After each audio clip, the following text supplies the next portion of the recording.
Hello student, कैसे हैं आप? आई होप आप अच्छे होंगे।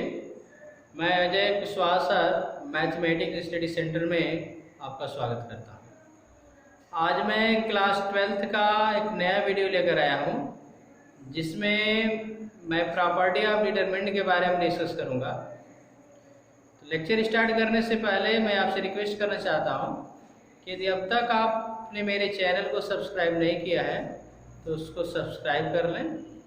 इसके साथ साथ वीडियो को लाइक और शेयर अवश्य करें। तो मैं डिटरमिनेंट के 2 वीडियो में बना चुका हूँ।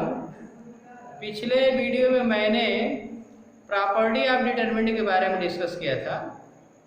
तो मैंने आपको पिछले वीडियो में डिटरमिनेंट की 5 प्रॉपर्टी बताया था। एक प्रॉपर्टी आपका मैं नहीं बता पाया था, तो आज उसको मैं बता रहा हूँ। इसके बाद मैं एक्सरसाइज के क्वेश्चनों को सॉल्व कराऊंगा। तो 6th प्रॉपर्टी है, add to each element of any row or columns of a determinant the equimultiply of corresponding elements of the other row or column are added, then the value of determinants remains same। इसमें ये कहा जा रहा है कि आपके पास कोई determinant है, तो उसके किसी एक रो में किसी नंबर से मल्टीप्लाई करके अदर रो के करस्पॉन्डिंग एलिमेंटों के साथ उसको ऐड कर दें, तो उस डिटरमिनेंट के वैल्यू में कोई चेंजिंग नहीं होगी। For example, del equal 1 minus 3 2, 1 minus 3 2, 4 minus 1 2, 3 5 2। इस डिटरमिनेंट को आप सॉल्व करोगे तो आपका आएगा 1 minus 2 minus 10 plus 3 होगा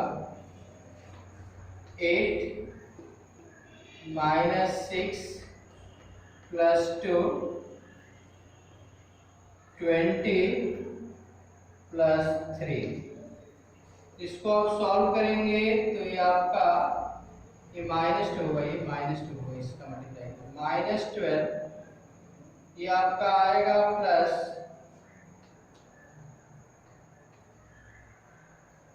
16, सॉरी 2 आएगा,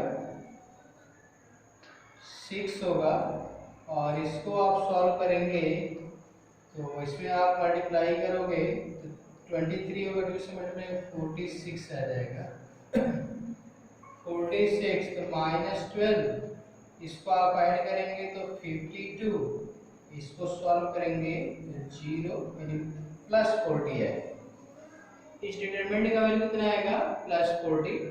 मैं पिछले वीडियो में एक एग्जांपल लिया था। अब आपका कह रहा है कि यदि इस डिटरमिनेंट के मान ये फर्स्ट रो, सेकंड और ये थर्ड है, तो मान लो कि हम क्या कर रहे हैं कि R1 की जगह पे R1 प्लस 3 R3 कर। मैं क्या कर रहा हूं कि R3 जो मेरा रो है, तीसरा जो रो है, इसमें से 3 से मल्टीप्लाई करके R1 के साथ ऐड कर दो, तो क्या आएगा उसको देखा जाए। ये बताओ, इसमें आप 3 से मल्टीप्लाई करोगे, 3 से तो 9 हो जाएगा, इसमें 1 ऐड करें तो क्या आएगा 10। यहाँ पे आप देख सकते हैं R1, ये मेरा R1 कितना है 1, और R1 प्लस 3 R3 3, और R3 का मान कितना है 3 है, तो क्या आएगा 1 प्लस 9 10 आ जाएगा।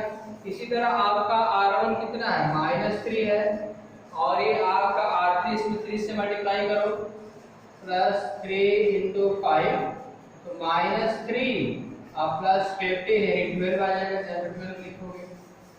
इसी तरह आपका ये 2 है और इसमें 3 से मल्टीप्लाई करो तो 6 और 2 8 आएगा, तो 10 12 है, और ये आपका 4 -1 2 3 5 2। इसको आप सॉल्व करेंगे, इसको सॉल्व करते हैं 10 -2 -10 -12 ये -12 और ये आएगा 8 -6 +8 ये देंगे और इसका इधर मल्टीप्लाई करोगे 20 + 3। तो इसको आप सॉल्व करेंगे तो ये आपका -12 होगा, 10 से मल्टीप्लाई तो -120 और ये 8 में से 6 निकलेगा 2 आएगा, इसे मल्टीप्लाई करें तो 24 + 8 × 23 ये आपका -144 होगा और प्लस 8 के 24 और 8 दूना के 16 16 तो 18।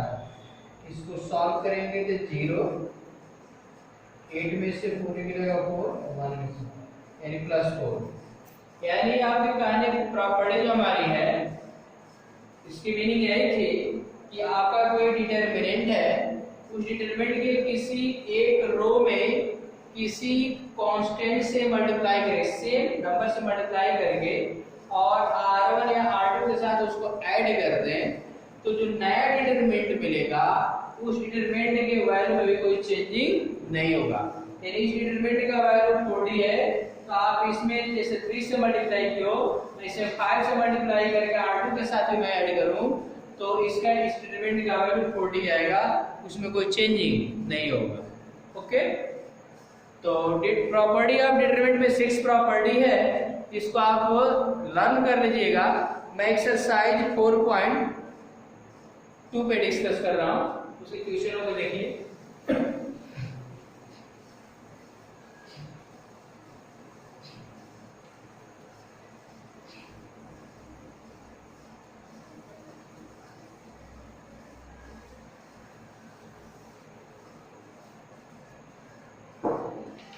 एक्सरसाइज 4.2 का फर्स्ट क्वेश्चन है आपका, prove that using the property of determinant without expanding of the exercise 1 to 6। देखिए यहाँ पे फर्स्ट क्वेश्चन है आपका x plus a y b y plus b z plus c equal 0। ये प्रूव करना है, प्रूव दैट आपको ये रिजल्ट प्रूव करना है। Prove that x plus a y plus b z plus c इस डिटरमिनेंट का वैल्यू आपको 0 प्रूफ करना है, लेकिन आपको प्रॉपर्टी का यूज करना है विदाउट एक्सपेंडिंग, इसको एक्सपेंड नहीं करना है। तो आप क्या करेंगे, आप इसका LHS आप लेंगे और आपको पांचवी प्रॉपर्टी मैंने बताया था कि यदि किसी डिटरमिनेंट का एक रो या एक कॉलम 2 या 2 से अधिक नंबरों का सम है तो उसको 2 या 2 से अधिक डिटरमिनेंट के सम के रूप में लिख सकते हैं, ये मैंने बताया था। यहाँ देखिए, यहाँ पे जो मेरा कॉलम है x plus a y plus b z plus c 2 नंबरों के सम के रूप में है, इसको 2 डिटरमिनेंट के सम के रूप में लिख सकते हैं। इन इसको लिखेंगे x a x y b y z c z plus x y z इसका पहला रूट दिया गया x a y b b z c c। तो मैंने पांचवी प्रॉपर्टी से इसको तोड़ा। अब देखिए ये जो मेरा डिटरमिनेंट है x y z a b c x y z, आप देख रहे हो कि इस डिटरमिनेंट के 2 कॉलम, पहला और तीसरा कॉलम क्या है, इक्वल। इसमें देख रहे हो दूसरा और तीसरा कॉलम इक्वल है। तो मैंने आपको दूसरी या तीसरी प्रॉपर्टी मैंने बताया था, तीसरी प्रॉपर्टी है कि यदि किसी डिटरमिनेंट के 2 रो या 2 कॉलम आइडेंटिकल हो जाए तो उस डिटरमिनेंट का वैल्यू 0 होगा। तो ये बताइए यहाँ पे पहला और तीसरा कॉलम इक्वल आइडेंटिकल है, इसमें दूसरा और तीसरा कॉलम आइडेंटिकल है, तो इस डिटरमिनेंट का वैल्यू 0 और इसका भी वैल्यू 0, यानी क्या आएगा 0। ओके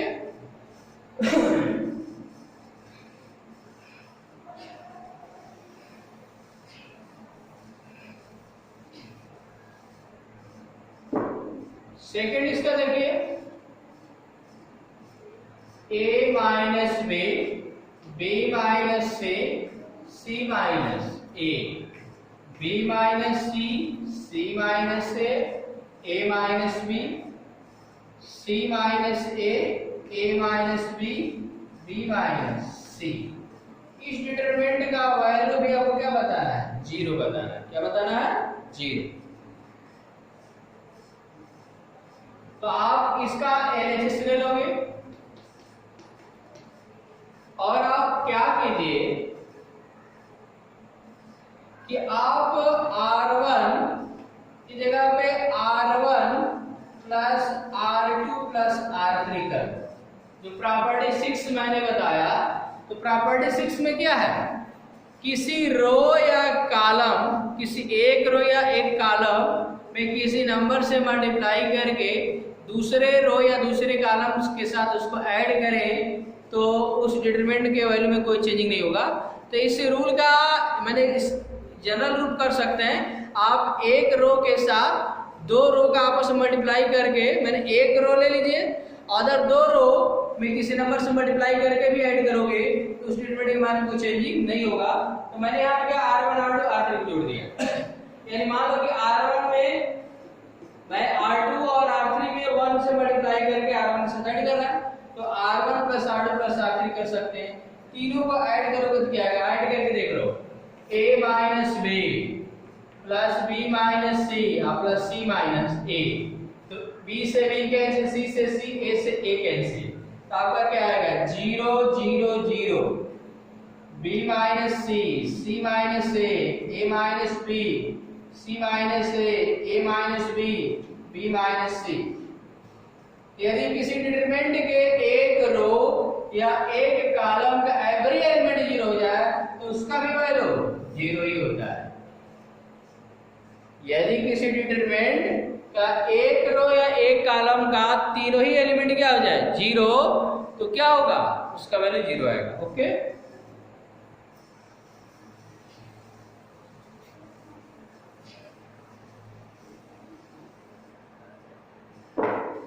इसी तरह आप कीजिएगा क्वेश्चन नंबर, आप इसका 4 देख सकते हो, 1 BC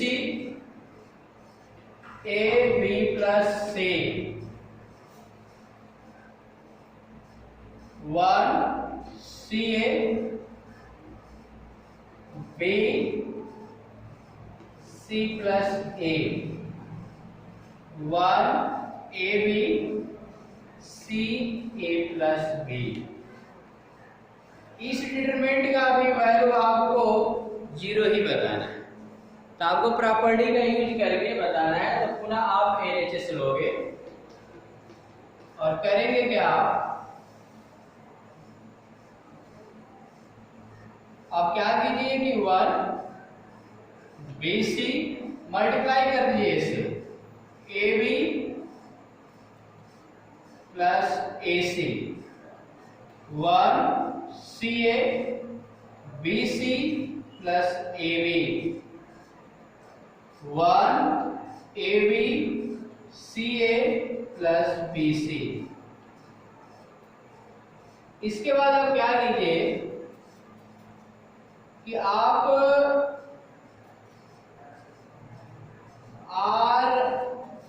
R2 के जगह पे R2 प्लस R3 कर दीजिए, क्या आएगा 1 1 1 AB plus BC plus CA, ये AB प्लस, या आप R3 के जगह पे कर दीजिए, थोड़ा सा लंबा हो जाएगा, आप R3 के जगह पे R3 प्लस R2 का, सॉरी R3 नहीं होगा ये आपका, ये C1 है, C2 है, C3। तो मैं क्या कर रहा हूँ, C3 के जगह पे C3 प्लस C2 कर रहा हूँ। ओके, तो आप C3 के जगह पे तो आपका C1 और C2 से लिख लीजिए 1 1, आपका क्या आएगा, ये BC CA AB। अब आप C3 के जगह पे C3 प्लस C2, C3 है और C2 जोड़ रहे हैं, तो आपका आएगा AB plus BC plus CA। यहाँ पे आपका आएगा AB plus BC plus CA, AB plus BC plus CA, यही आएगा। तो मैंने आपको चौथी प्रॉपर्टी में बताया था, डिटरमिनेंट की चौथी प्रॉपर्टी, उसमें बताया गया था कि यदि किसी डिटरमिनेंट के एक रो या एक कॉलम में यदि किसी कांस्टेंट से मल्टीप्लाई कर दें तो उस डिटरमिनेंट का वैल्यू उतना टाइम्स होगा। यदि किसी रो में के से आप मल्टीप्लाई करते हो तो उस डिटरमिनेंट का जो वैल्यू होगा, पहले जो वैल्यू दिया गया तो उसका के टाइम्स होगा। तो उस प्रॉपर्टी से आपका यह भी निष्कर्ष निकलता है कि यदि किसी रो या किसी कॉलम में कोई नंबर का कॉमन है तो उसको डिटरमिनेंट से बाहर लाया जा सकता है। उसी प्रॉपर्टी से निष्कर्ष निकलता है। तो आप तीसरे कॉलम में आप देख रहे हो कि AB plus BC plus CA, AB plus BC plus CA, AB plus BC plus CA, तीनों में से में कॉमन मिला, इसको आप बाहर कर सकते हैं। तो AB plus BC plus CA, ये मेरा कॉमन मिल गया, तो 1 1 1 BC CA AB 1 1 1 आपने कॉमन कर दिया। AB plus BC plus CA। अब ये बताइए इस डिटरमिनेंट के दो कॉलम, पहला और तीसरा कॉलम आइडेंटिकल है, तो इस डिटरमिनेंट का मान 0 होगा, और 0 में से मल्टीप्लाई करें तो क्या आएगा, 0। तो आई होप आपको क्लियर हो गया होगा।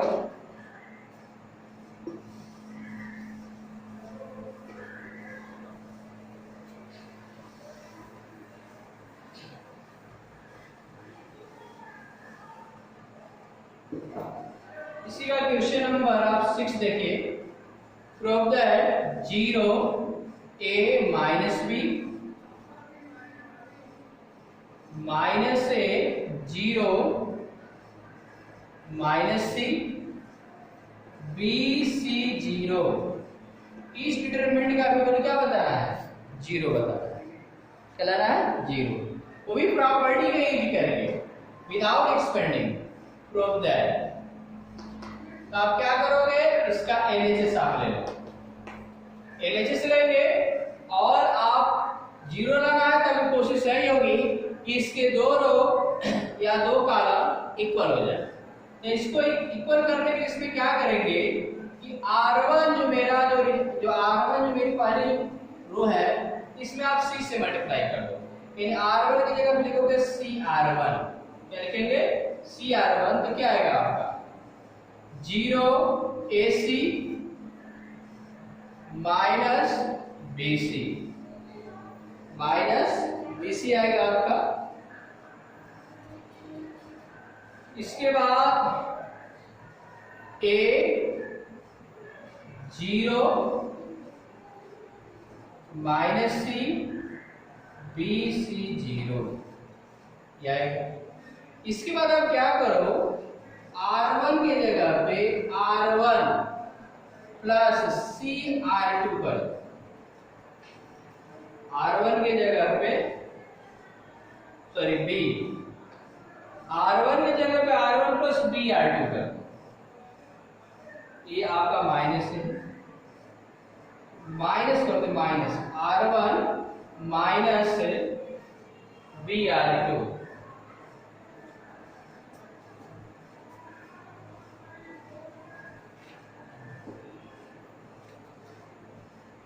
R1 माइनस BR2 करोगे तो क्या आएगा, उसको देखिए। तो R1 0 माइनस BR2, जैसे माइनस से माइनस बढ़ेगा प्लस हो जाएगा, यानी क्या रहेगा AB, ये आपका R1 AC है और 0 में B से मल्टीप्लाई 0 यानी क्या आएगा AC ही होगा। और आपका यहाँ पे क्या होगा, ये माइनस BC है और यहाँ पे मल्टीप्लाई करोगे माइनस में तो प्लस BC, ये 0 हो जाएगा। Minus A 0 minus C BC 0। और 1 मिनट आपने, ठीक, आपने क्या किया था, आपने R1 में C से मल्टीप्लाई किया था, तो आप C से मल्टीप्लाई करोगे तो C से डिवाइड भी करोगे, क्योंकि आप C से मल्टीप्लाई करोगे तो इस डिटरमिनेंट का वैल्यू C टाइम्स हो जाएगा, इसके मान में कोई चेंज नहीं होगा, इसलिए C से हमें डिवाइड करना पड़ेगा, ये 1/C रहेगा। अब हम क्या करेंगे, आप देख रहे हो कि पहला जो मेरा रो है इसमें आपका A कॉमन है, तो A कॉमन कर सकते हो A/C, A कॉमन करोगे तो BC 0 minus A 0 minus C BC 0। तो आप देख रहे हो कि ये जो मेरा डिटरमिनेंट है इसका पहला रो और तीसरा रो आइडेंटिकल है, BC 0 BC 0, तो A/C आइडेंटिकल हो गया तो 0, तो क्या आएगा 0। तो इसी तरह आप क्वेश्चनों का आप करेंगे। अब मैं क्वेश्चन नंबर 8 से मैं बात कर रहा हूँ। क्वेश्चन नंबर 8 में by using property of determinant in exercise 8 to 14। Question number 8 से 14 तक आपको प्रॉपर्टी का यूज करके एक रिजल्ट को प्रूफ करना है, लेकिन इसमें आपका ये नहीं लगा विदाउट एक्सपेंडिंग, ये नहीं लिखा है। 1 से लेकर 7 तक के क्वेश्चनों में क्या था, आपको केवल प्रॉपर्टी का यूज करके प्रूफ करना था, उसमें लिख दिया था विदाउट एक्सपेंडिंग। लेकिन 8 से लेकर 14 तक क्वेश्चनों में प्रॉपर्टी का भी यूज होगा और उसको एक्सपेंड भी करेंगे।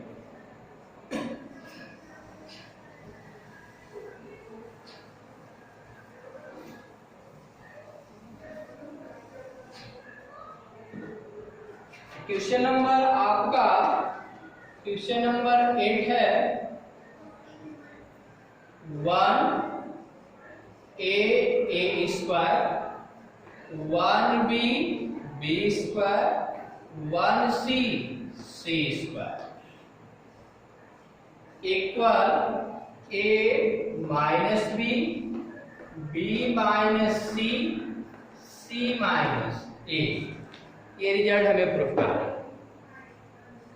1a square 1b square 1c square आपको रिजल्ट आना है, तो आप a नीचे से लेकर चलोगे।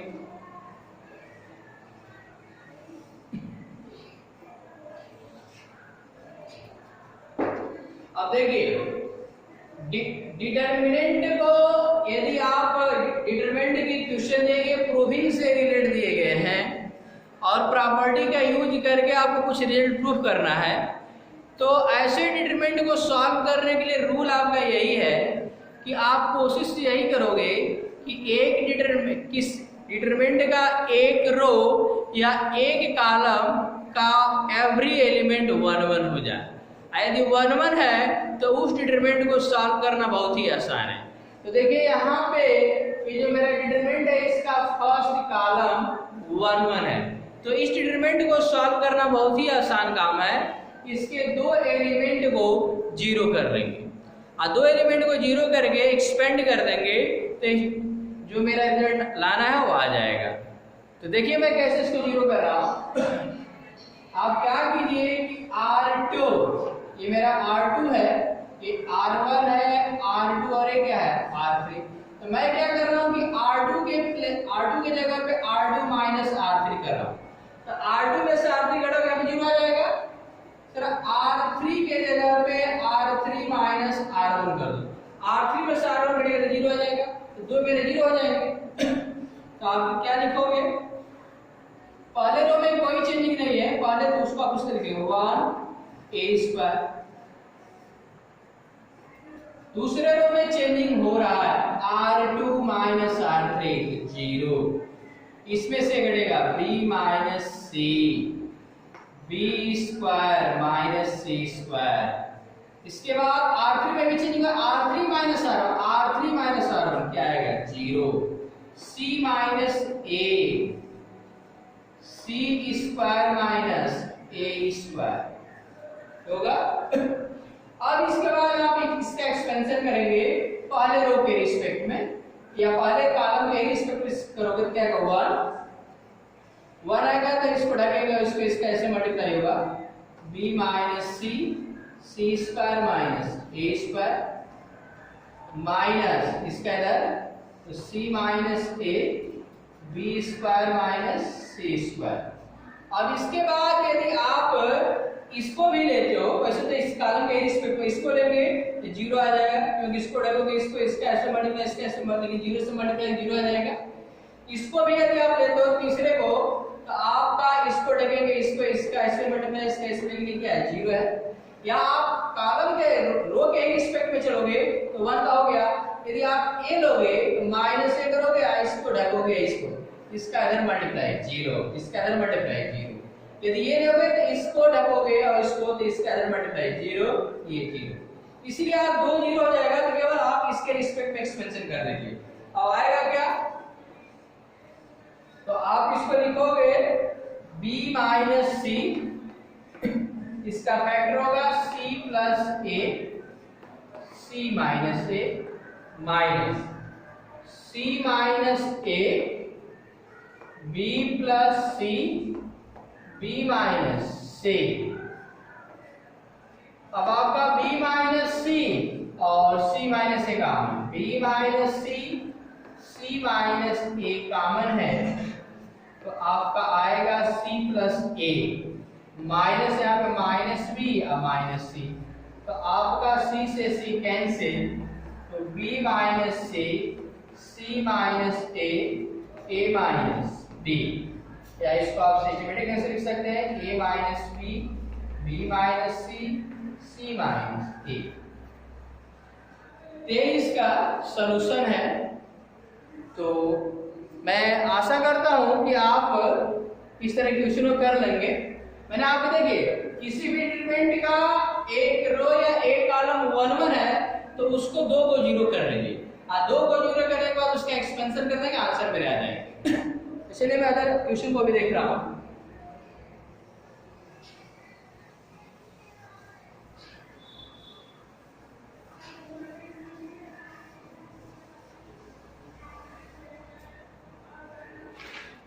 अदर क्वेश्चन नंबर आप 9 देखिए, x square y square zx z square xy equal x minus y minus z minus xy plus yz plus zx। इस रिजल्ट को लाना है तो आप LHS लेंगे, ये हमें प्रूफ करना है तो मैं इसका LHS ले रहा हूं। ये मेरा क्वेश्चन नंबर 9 है, मैं इसको अब रख रहा हूं। तो यहां क्या पता है इस डिटरमिनेंट को सॉल्व करना है तो सॉल्व कैसे करेंगे, प्रॉपर्टी का यूज करेंगे। तो देखिए प्रॉपर्टी का यूज करेंगे ही, इसका एक्सपेंशन भी करना है। तो सबसे पहले मेरी कोशिश क्या है, इस डिटरमिनेंट का एक रो या एक कॉलम 1 1 हो जाए। क्या हो जाए 1 1। तो 1 1 कैसे होगा, उसको करने के लिए हम क्या करेंगे, देखो यदि फर्स्ट रो में तुम x से मल्टीप्लाई करोगे तो x square x cube xyz होगा। सेकंड रो में यदि y से मल्टीप्लाई करते हो तो y स्क्वायर y क्यूब यहाँ पे xyz हो जाएगा। इसमें z से मल्टीप्लाई करो तो z square z cube xyz, तो आप देखोगे यहाँ पे xyz मिल जाएगा। xyz कॉमन कर लोगे तो 1 1 हो जाएगा, और जब 1 1 हो जाएगा तो उसको सॉल्व करना बहुत आसान काम है। तो देखिए तो मैं क्या करूंगा, फर्स्ट कॉलम में x से मल्टीप्लाई करूंगा तो x से डिवाइड करूंगा। सेकंड कॉलम में सॉरी फर्स्ट रो में हम मल्टीप्लाई करें, फर्स्ट रो में x से, सेकंड रो में y से, और थर्ड रो में z से हम मल्टीप्लाई करेंगे। तो x y z सबको भाग देना पड़ेगा, x square x cube x y z, y square x y z, z square x y z. अब आप क्या करो कि थर्ड जो मेरा कॉलम है उसमें एक्स वाई जेड कॉमन है तो उसको बाहर कर लीजिए, एक्स वाई जेड, तो क्या आएगा x square x cube 1, y square y cube 1, z square z cube 1। ये इससे कैंसिल हो जाएगा। अब आप क्या करेंगे कि जब ये 1 1 हो चुका है तो 2 को 0 करेंगे, तो आप लिखोगे R2 माइनस R3 करोगे और R3 की जगह पे आप लिखेंगे R3 माइनस R1। वही काम करेंगे इसके पहले, R2 में से R3 घटाओगे 0, R3 में से R1 घटाओगे 0 आ जाएगा।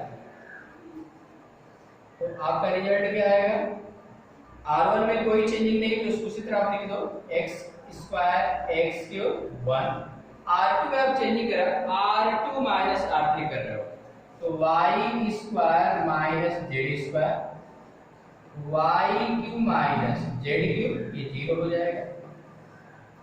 ये आपका z square minus x square, z cube minus x cube, और ये 0 हो जाएगा, इसमें से इसको माइनस कर 0 आएगा। अब आपका क्या आएगा, अब आप इसके रिस्पेक्ट में एक्सपेंशन कर देंगे तो ये आपका क्या आएगा, आप देखो मैंने इस कॉलम के रिस्पेक्ट में मैंने बताया था ना कि डिटरमिनेंट का एक्सपेंशन किसी भी रो या किसी भी कॉलम के रिस्पेक्ट में हम कर सकते हैं। तो आप थर्ड कॉलम के रिस्पेक्ट में करोगे तो 1 प्लस माइनस प्लस होगा तो 1, और आप इसको ढकोगे और इसको जिसका इसमें मल्टीप्लाई, यानी y square minus z square, z cube minus x cube minus z square minus x square, y cube minus z cube.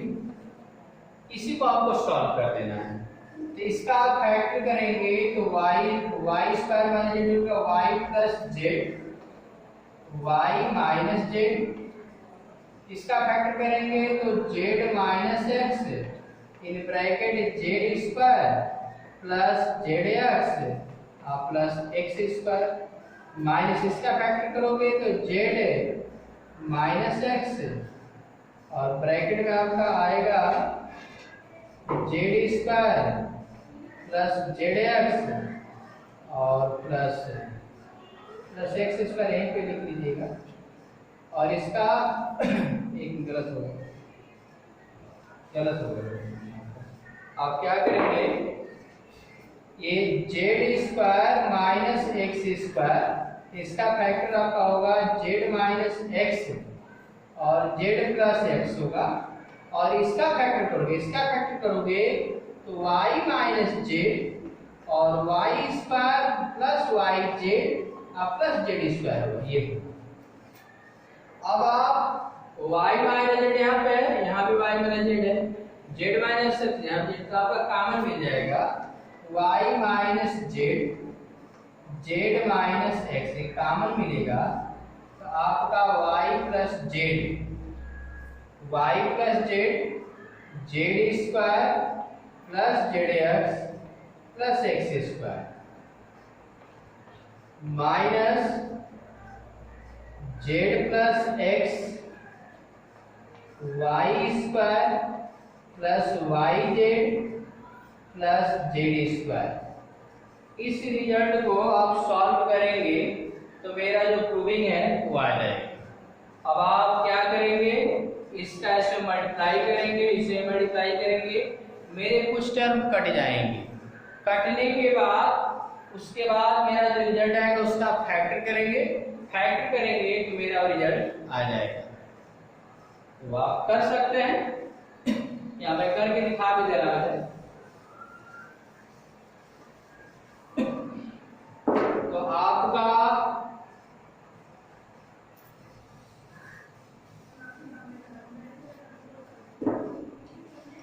y minus z, z minus x.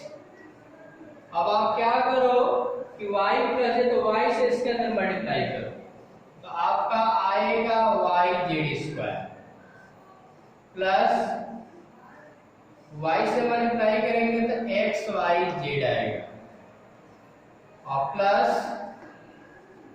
x square y। अब आप z से multiply करोगे तो z cube plus z square x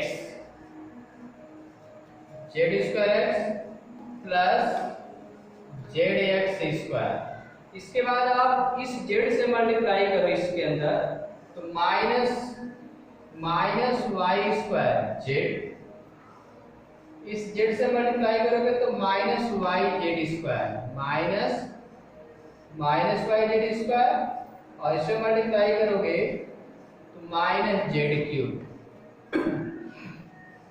इसके बाद आप minus ये x से मल्टीप्लाई तो माइनस है माइनस हो जाएगा तो माइनस आएगा माइनस xy स्क्वायर और इसमें मल्टीप्लाई करोगे तो माइनस xyz और यहाँ पे मल्टीप्लाई करेंगे तो माइनस xz स्क्वायर। तो देखो z क्यूब से z क्यूब कैंसिल हो जाएगा, xyz से xyz आपका कैंसिल, ये z स्क्वायर x है और z स्क्वायर ये इससे कैंसिल हो जाएगा।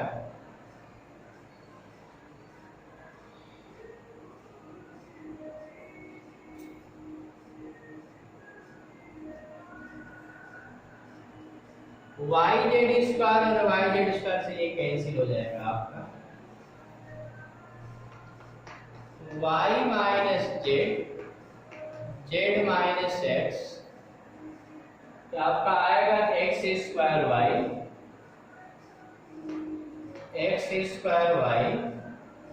Plus zx square minus y square z minus xy square. अब इसी का आपको फैक्टर करना है y minus z minus x in bracket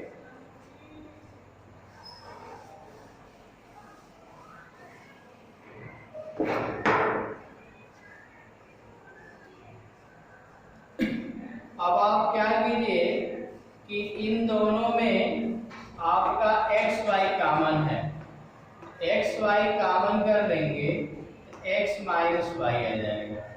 in दोनों में चलेंगे तो z कॉमन है तो x square minus y square तो आपका आएगा y minus z minus x y in bracket x minus y और इसका फैक्टर कर लेंगे तो x plus y x minus y तो y minus z minus x और x माइनस y आपका कॉमन तो क्या आ जाएगा xy और z से मल्टीप्लाई कर देंगे तो xz plus yz। x minus y को बाहर कर दीजिए x minus y minus z minus x और आपका आएगा xy plus yz plus zx। तो इसी तरह आपको करने सभी क्वेश्चनों को आप कीजिएगा। मैं नेक्स्ट वीडियो में एक दो और क्वेश्चन को बताऊंगा, उसके बाद मैं आगे बढ़ूंगा। ओके।